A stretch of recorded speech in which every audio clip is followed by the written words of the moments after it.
경기도 코로나19 긴급대책단은 16일 0시 기준 경기도 코로나19 확진자는 230명이라고 밝혔다.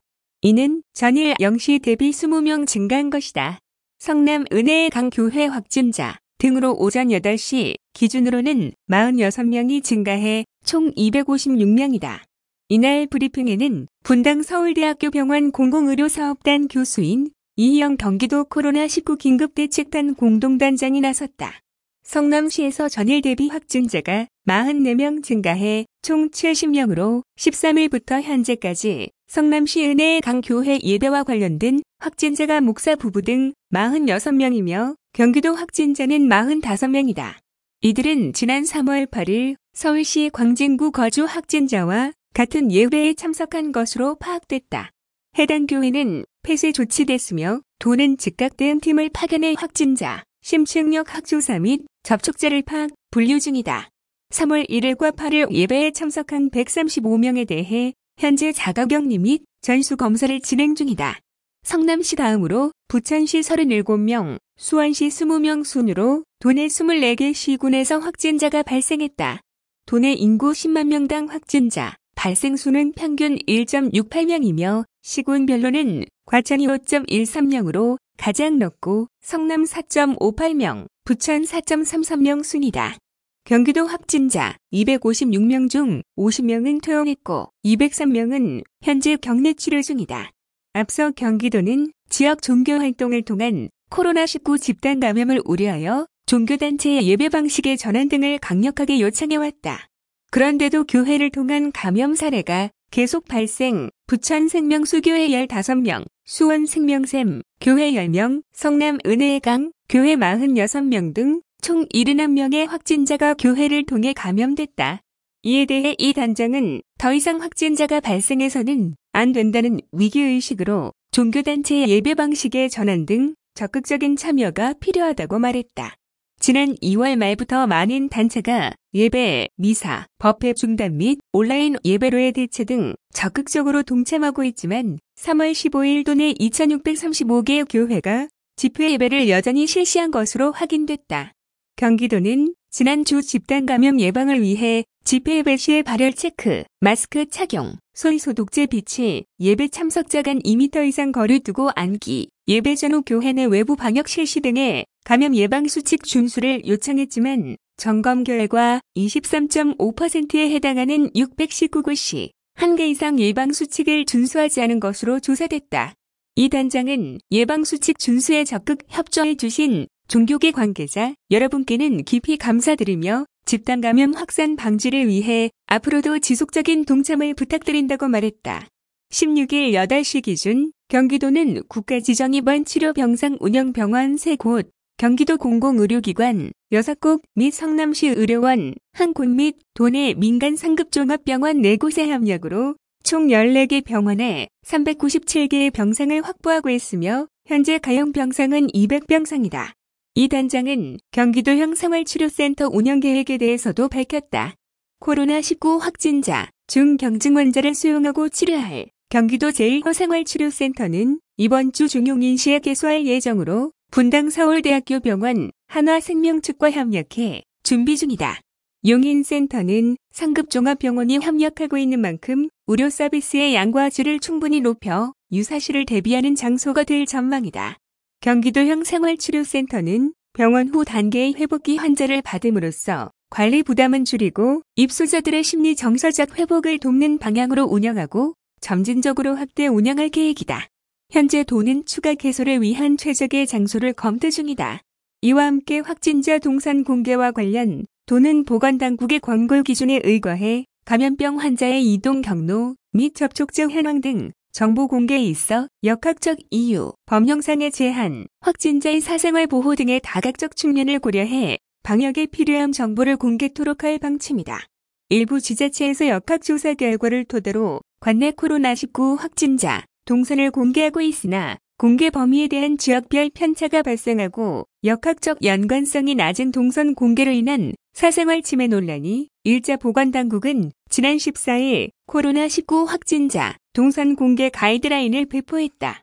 이 단장은 도민의 불안과 긴장감이 이어지고 최일선에서 밤낮 없이 환신하는 의료진과 공무원의 피로감도 커지고 있다며 모두가 힘들지만 서로 배려하고 응원하면서 함께 위기를 극복해 나가길 바란다고 강조했다.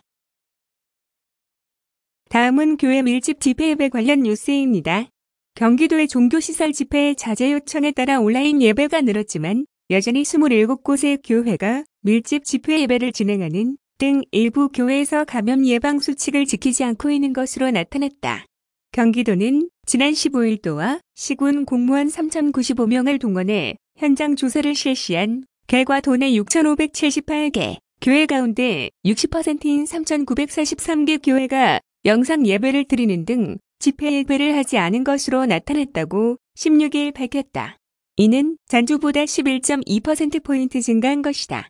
도는 집회 예배를 진행한 교회를 대상으로 참가자 발열 체크, 마스크 착용, 손소독제 비치, 2m 이상 거리 유지, 집회 전후 사용시설, 소독 여부 등 감염 예방 수칙 전수조사를 실시한 결과 대부분 교회가 수칙을 잘 지키고 있지만 일부 미준수 사례가 발생했다고 설명했다. 구체적으로 살펴보면 발열체 크기 미사용 521곳, 마스크 미착용 138곳, 손소독제 미비치 9곳, 예배 일격결이 미준수 27곳, 소독 미실시 80곳 등이 감염 예방 수칙을 지키지 않았다. 경기도는 27곳의 교회가 일격거리를 유지하지 않는 등 일부 교회에서 감염 예방 수칙 준수를 하지 않은 것으로 나타나자 이들 교회에 대해 종교 집회 제한 행정명령을 검토 중이다. 한편 도는 대도시 소재 교회를 중심으로 집단 감염이 잇따라 발생하면서 집회 예배보다는 영상 예배 전환을 적극 유도하기로 했다. 16일 기준으로 성남 은혜강교회에서 하루 새 확진자가 46명 나왔으며 부천 생명수 교회, 수원 생명샘 교회에서도 확진자가 다수 발생했다. 교회 집단 감염으로만 지금까지 71명의 확진자가 발생한 셈이다. 도 관계자는 대부분의 교회가 협조적으로 방역 조치를 해준 것에 감사하다며 종교시설에서 집단 감염이 계속 발생하고 있는 만큼 철저한 감염 예방 수칙 준수가 필요하다고 말했다. 2018년 통계청 사업체 기초 통계조사에 따르면 경기도 내 교회는 13,707개로 도는 이번에 시군 조사 결과를 토대로 확인된 6,578개 교회를 대상으로 방역관리를 하고 있다. 다음은 예방적후 호투격리 관련 뉴스입니다. 경기도는 노인, 장애인, 정신 등 감염병 취약 의료, 거주시설 1,824곳에 대한 예방적후 호투격리를 오는 29일까지 2주 추가 연장한다고 16일 밝혔다. 이는 최근 서울 구로구 콜센터 집단 감염 발생으로 도민 다수가 확진자로 확인된 데다 가족 등 밀접 접촉자에게 2차 감염이 발생하는 등 수도권 내 지역사회 감염 확산이 우려되는 상황에서 취약계층 입소자에 대한 추가 보호 조치가 필요하다는 판단에 따른 것이다. 경기도에서는 지난 2일부터 1,824곳을 대상으로 종사자 동의, 숙식 및 휴게, 공간 마련 등 준비가 된 시설부터 예방적후 호투격리를 시행 중이며 기간이 연장되면서 참여 시설이 더 늘어날 것으로 예상된다. 법령 제약 및 시설 여건 미비로 예방적후 호투격리를 실시하지 못하는 시설에 대해서는 코호투 격리에 준하여 외부인 출입 금지, 종사자 근무 시간 외 자가격리 수칙 준수 등을 요청해 외부로부터의 감염원을 차단할 방침이다. 예방적 코호투 격리는 감염병의 집단 감염과 지역사회 확산을 막기 위한 경기도의 적극적인 선제 조치로 시행됐으며 보건복지부는 이를 모범 사례로 각 지자체에 전파해 현재 경북이 사회복지시설에 적용 중이다. 이병우 도 복지국장은 수도권 내 코로나19가 확산되는 상황에서 집단 감염을 막기 위해선 적극적인 예방이 최선의 방법이라며 예방적 코호투 격리는 도의 최선의 선택으로 취약계층 감염 예방을 위해 지자체와 시설 모두 힘을 합쳐 이 상황을 이겨나가자고 말했다. 다음은 경기도 특사경 포천수사팀 관련 뉴스입니다. 경기도 특별사법경찰단이 포천 및 연천 지역 내 환경오염 물질 배출 사업장을 감시할 포천수사팀을 신설해 16일부터 운영한다. 포천수사팀에는 총 8명의 수사관이 배치되며 환경 분야를 중점적으로 수사하게 된다. 특히 포천, 연천 지역 대기오염 물질 배출 사업장, 불법 소각, 폐기물 불법 매립 등 점검과 함께 포천, 연천 지역의 환경, 계곡 등의 불법 행위 단속도 막게 된다. 현재 포천과 연천 지역은 전국에서 세 번째로 많은 4,839개소의 환경오염물질 배출 사업장과 도내 16.5%를 차지하는 3,274개소의 폐기물 처리업체가 등록돼 있어 대기, 수질 등 환경 분야의 지속적인 단속이 필요한 지역이다. 인특권 경기도특별사법경찰단장은 환경오염물질 배출업소가 밀집한 산업단지와 민원다발 상습 위반 사업장을 중심으로 철저한 관리 단속을 실시해 나갈 계획이라며 시민들께서는 각종 불법 행위에 대해 특사경 홈페이지 등을 통해 적극적으로 제보해달라고 당부했다. 다음은 경기도 동물보호조례 관련 뉴스입니다. 경기도는 동물의 생명보호 및 복지 증진과 도민의 생명 존중에 대한 정서 함양을 목적으로 하는 경기도 동물보호조례를 16일부터 본격 시행한다고 밝혔다. 이번 조례는 상위법인 동물보호법이 여러 차례 개정됐고 동물보호에 대한 공감대가 확산함에 따라 더 명확하고 체계화된 업무를 수행하고자 기존 경기도 동물보호 및 관리에 관한 조례를 전부 개정한 것이다. 특히 일부 중복되는 내용을 담고 있었던 경기도 반려동물 보호 및 학대 방지 조례를 이번 조례에 통합함으로써 더욱 원활하고 일원화된 동물보호 업무 관리가 이루어지도록 했다.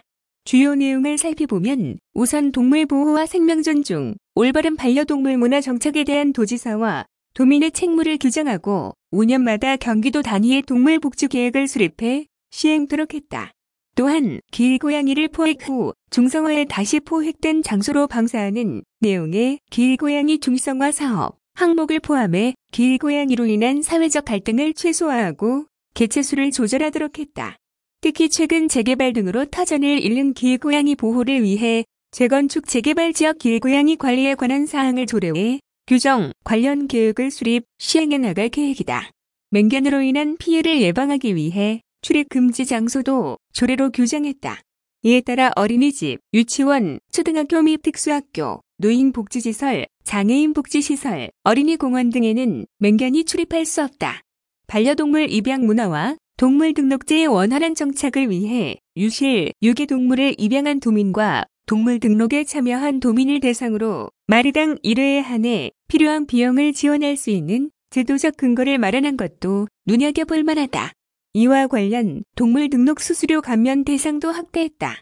기존 장애인 보조견, 입양, 기증받은 유기동물 외에도 기초수급자, 중성화 수술을 받은 동물 2마리 이상 등록하는 경우에도 수수료를 일부 감면받을 수 있게 됐다. 반려견 놀이터를 시군이나 소속 기관이 설치할 경우 이를 지원하는 내용도 포함해 반려견으로 인한 사회적 갈등을 완화하고 올바른 반려동물 문화를 활성화하는 데에도 크게 기여할 것으로 기대된다. 이 밖에도 동물보호센터 지정 유효기간을 연장하고 동물보호 업무, 시설에 대한 지원 근거를 마련해 관련 인프라가 원활히 운영되도록 했다. 김성식 경기도 축산산림국장은 이번 조례 개정은 동물 복지와 보호에 대한 도민들의 관심과 인식이 높아지고 있는 현실에 발맞춰 이뤄진 것이라며 사람과 동물, 반려동물을 기르는 사람과 기르지 않는 사람 모두 함께 행복할 수 있는 경기도를 만들기 위해 힘쓰겠다고 말했다.